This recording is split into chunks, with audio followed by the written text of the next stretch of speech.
Well, here we are again, folks. This is a Bachmann Class 158 DMU in Scotrail livery, so it's right at home here in my layout. Unfortunately, it won't be staying though. I'd love this though, it's really nice. This was sent to me by a chap called Martin, and he said it's making a thumping noise. So let's turn on the power. Oh gee, I don't like the sound of that. Yeah, I'm not going to run that. That does not sound good at all. I think we'll just back this into the shed and get it to the bench.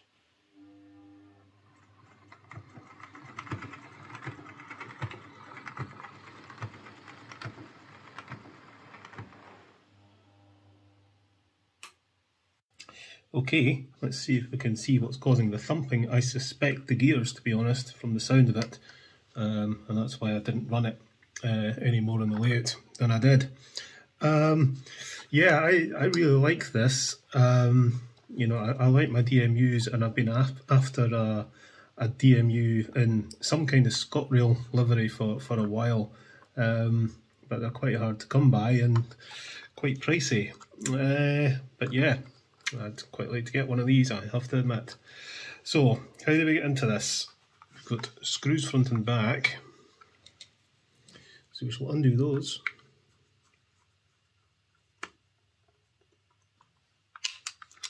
And is it just going to lift out at that? Nope. Is it moving at all? Yes, it is. So I think it must be clipped as well.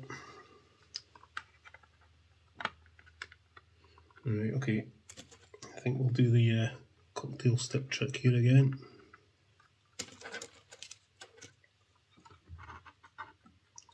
Right, how about that? There we go.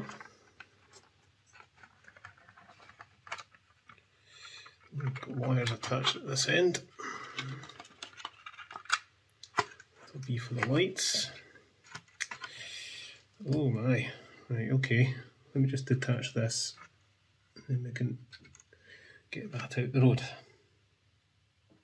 So we've got a centrally mounted motor with drive shafts to each bogie. Very interesting. Oh, that wire's very melted and worn. I think we need to do something about that. So let's see if we can see what's causing the clunk.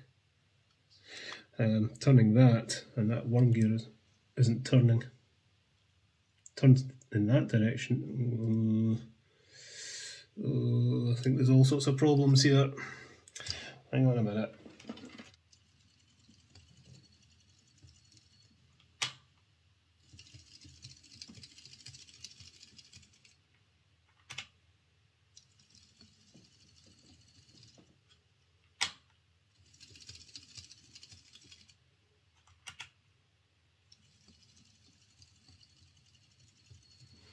So it seems to be clunking at this end, which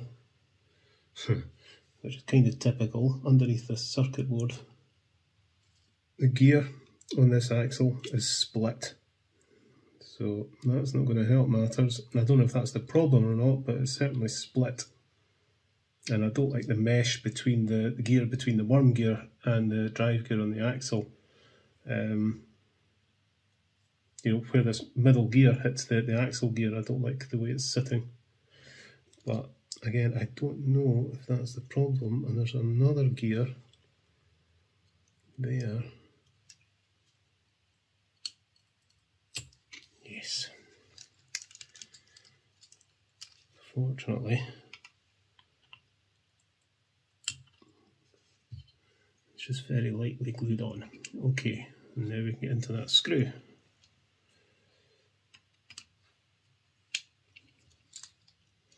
Of course, this is then connected to pickups. Oh, heavens to Betsy.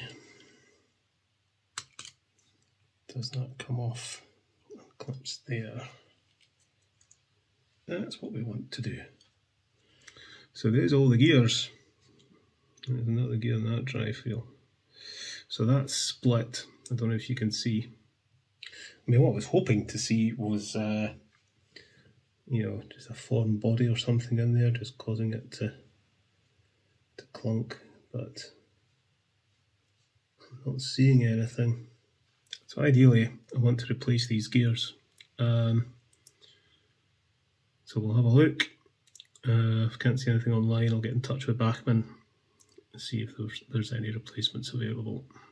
I really hate not being able to remove things because they're connected up with wires. See if we can get that off. So I really thought that would just come out. Yeah, there it goes. Right, any sign of anything getting chewed up on that? No. Right, got the black wire desoldered. See if we can get this to pop out. There we go. So these will come out, but we need to get these wires off as well.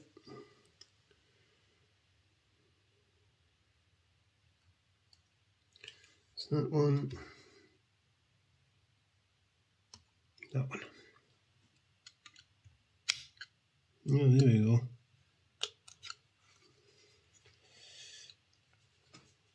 There. Yeah, just clips on. Yeah, I'm not seeing any real issue. There does seem to be a point where it locks up. You know, it's not like the split chassis gears. I know I can get those replacements for those easy enough. These are a bit more specific. So I'm going to go and have a look online and I'll let you know if I can find them. So I had a good hunt around online and, as I suspected, nope, can't find these at all. So I've emailed Bachmann and we'll see if they get back to me. So Bachmann did get back in touch with me and said that they didn't have these for the Class 158 in stock anymore. But they did say that ones for the Class 170 would fit, but the wheel facing was a little bit different. So I ordered some up, and here we are a few days later with these. These are the ones for the Class 170. They are, to all intents and purposes, absolutely identical, but the face of the wheel is just very, very slightly different. But you'll never notice that in a million years on a DMU, so we shall fit the new ones, and hopefully that's the problem solved. Righto, we shall pop these in. Goes in there. Goes in there. And does that seem to solve the problem? Because before, when I turned this, I was getting a kick. It seems okay in that direction. Yeah, I think that's okay. The gears are meshing much, much better, and they're not catching. So it just shows you, I think the teeth on the old gears must have been quite worn, I think. Anyway, right, okay, that seems okay. We'll get some grease onto them though, and a wee bit of oil. Bit of grease. And we'll put a tiny wee touch of oil just where the axle sits in that bogey. Right, okay. I need to test that that has fixed the problem before we connect everything back up. Okay, I've not connected the wires up because all I want to do is make sure that that drive shaft turns those gears and turns the wheels without causing the kick that was producing that horrible clunking. Right.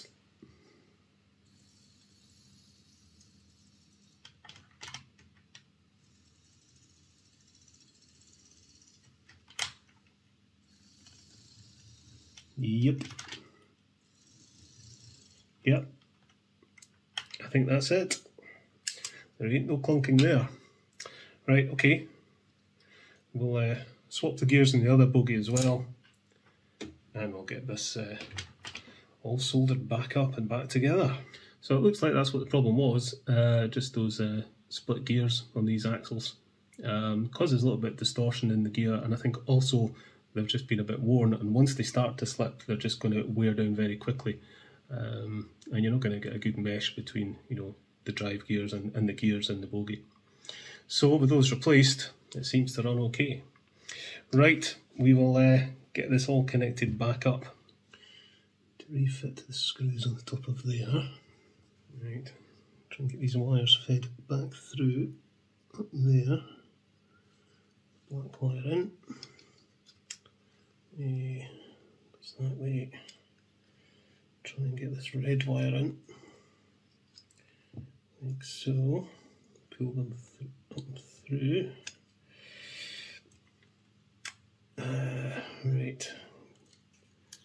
Need to feed those wires through there.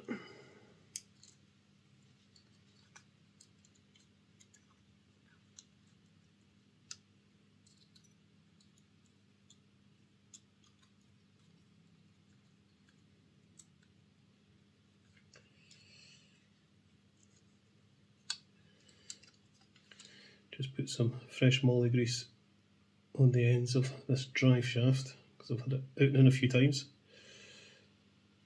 You want to keep these things very well lubricated.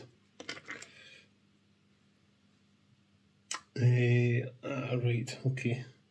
Trying to think what order I need to do things here. I've got to fit this. It's going to go that way, so that wire has to go down there, that wire goes down there. Just loosely fit it just now. Then get the drive shaft in. Because I have to fit the drive shaft while the motor bogie is loose. Because otherwise I can't then fit it to the motor. Come on, get in.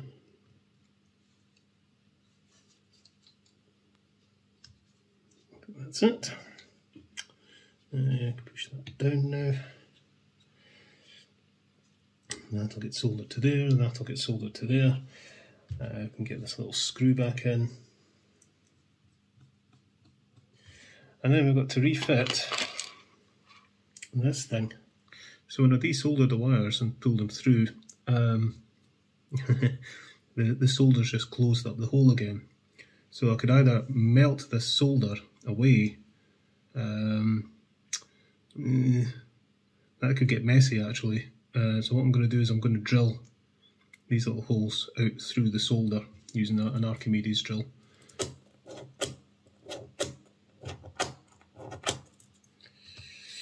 Here we are. Works through there fine. Just bend the wire over at the end.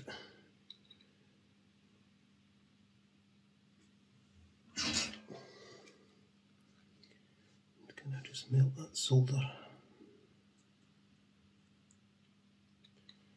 Put a wee bit of fresh stuff on.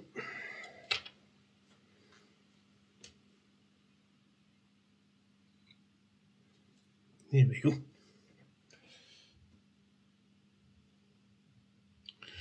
So this then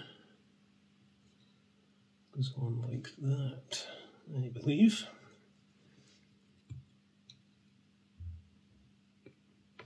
Like so.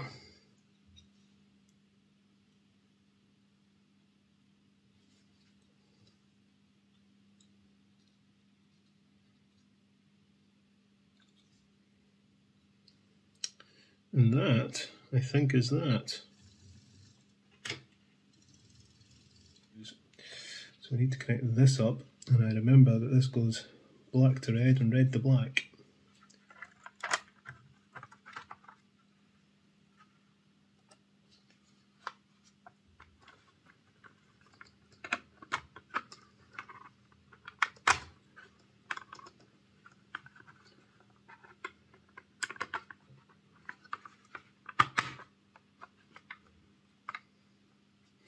Right, just before I put the screws in, let's see if these lights work.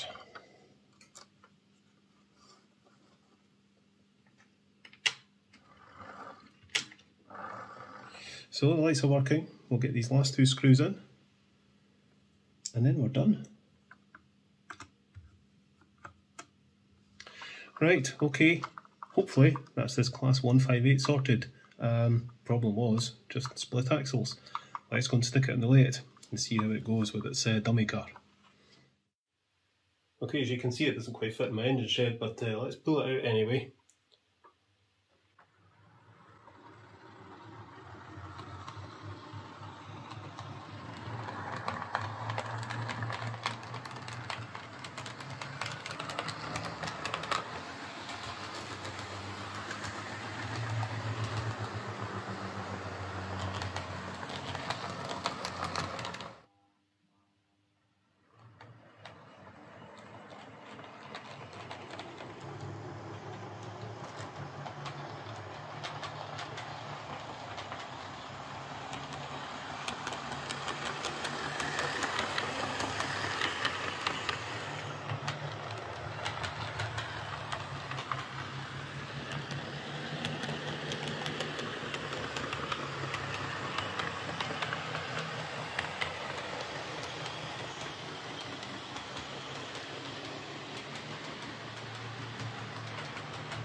So there we are, that's this Bachmann Class 158 DMU running fine now.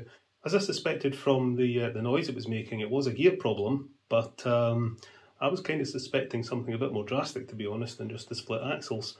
I think the split nylon gears were not only failing to mesh correctly, I think they were turning independently from the wheels. You know, the metal axle part on the wheels were round, and the new ones that I've fitted are square, so that should be well sorted now, I think. Nice model this though. I'd really like one of these. You know, as I said, I'm very keen to get a Scotrail livery DMU, so yeah, I think I'll look out for one of these.